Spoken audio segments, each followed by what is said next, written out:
Let's talk about projecting the regular season power rankings in the NHL. Now, just to be clear, this is where I see all 31 NHL teams ranked 1 through 31 at the end of the regular season.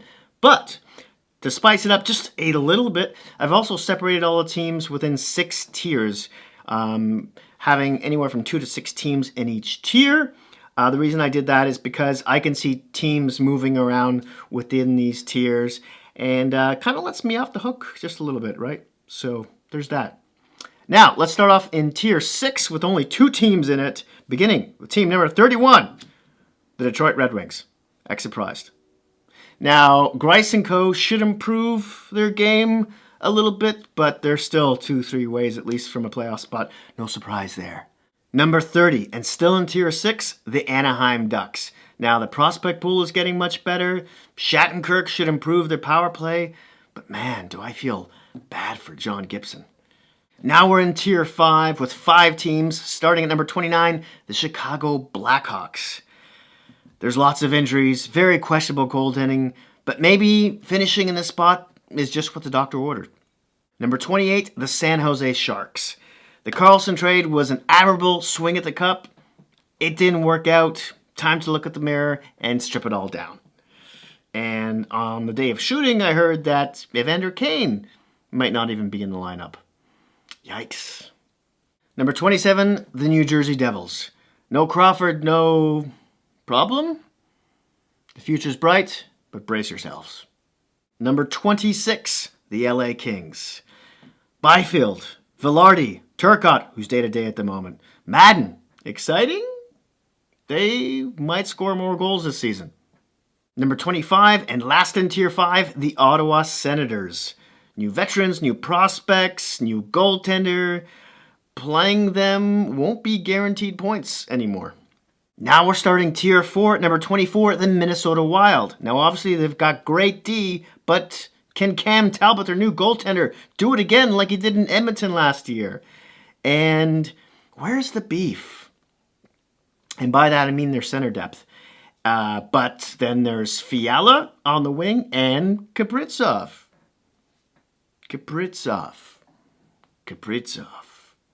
Number 23, the Nashville Predators. Now, the defense can be tougher with Borowiecki in the lineup, but the goaltending isn't what it used to be, and it's the same old story with the forward group, isn't it? They just don't score enough.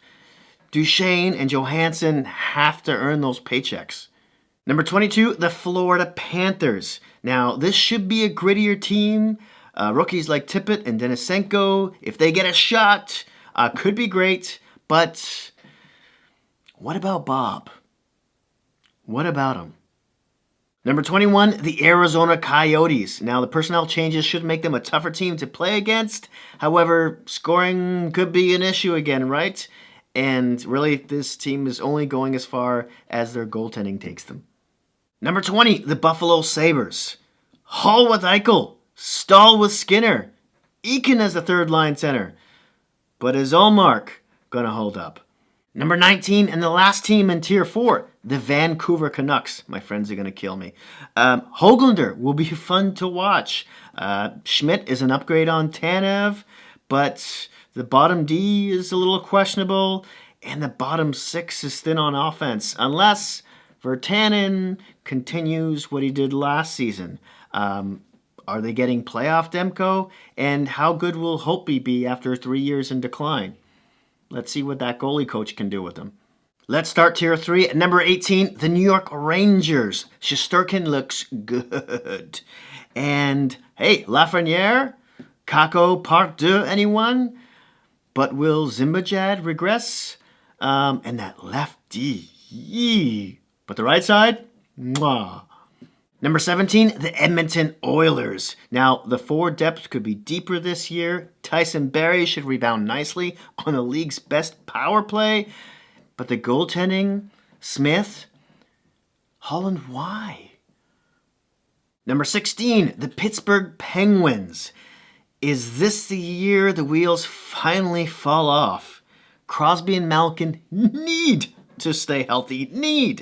And how will Kapanen work out on that first line, possibly? The goaltending, it should be fine. Number 15, the Montreal Canadiens. Now, On paper, they're a much better team, but will all the new guys click, and will Anderson bounce back? Number 14, the Washington Capitals. There's a new coach. Team defense needs to improve. Kuznetsov needs to fly. This team is old. It's all about the cup.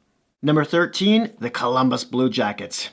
I can't wait to see Domi and Torts yell at each other on the bench. Now, unlike last year, if this team can stay healthy and the goaltending repeats, they could surprise a lot of teams. Now we're on tier 2. Number 12, the Winnipeg Jets. Stastny could make that top 6 one of the best in the NHL again. Problem as usual is depth in the bottom 6 and maybe in that bottom pairing defense.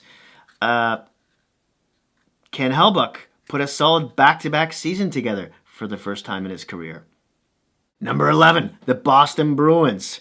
Smith is a sneaky offensive depth add, but Chara and Krug are gone. Pasternak is out till March-ish.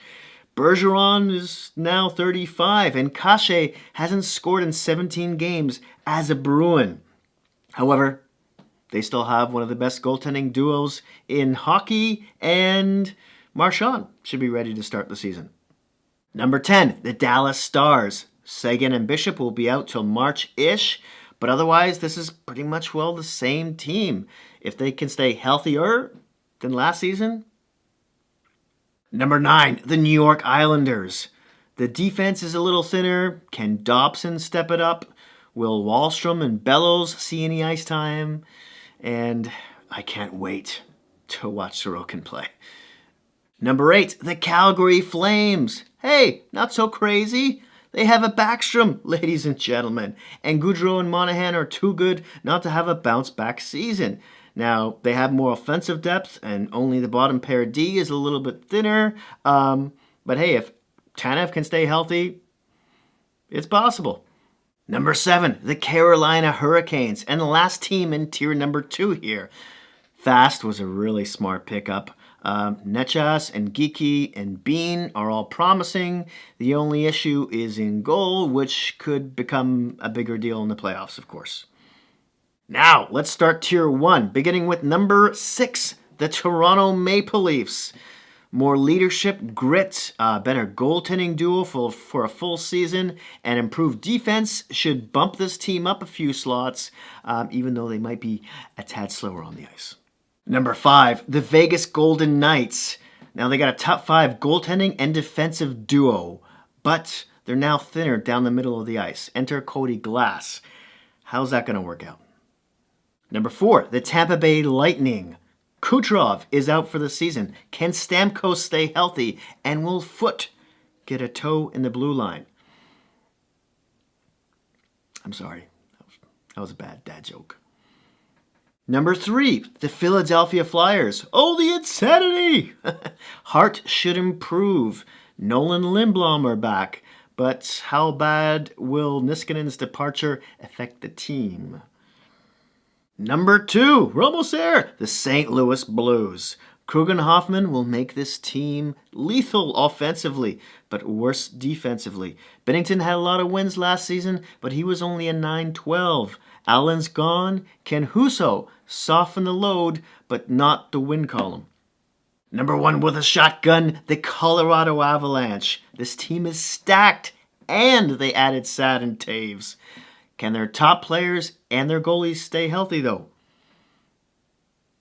Let me introduce you to the board. Here's tier 1, 2, 3, 4, 5, and 6. And for those of you who skipped towards the end of the video, this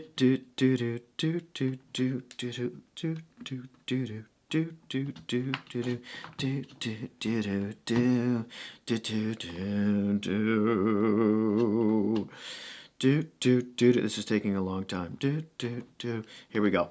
All right. So this is how I see all the teams finishing up. Tiers 1 through 6. Chicago, they don't need players. Detroit, they're ready. And the San Jose Sharks, they're going to come out of nowhere.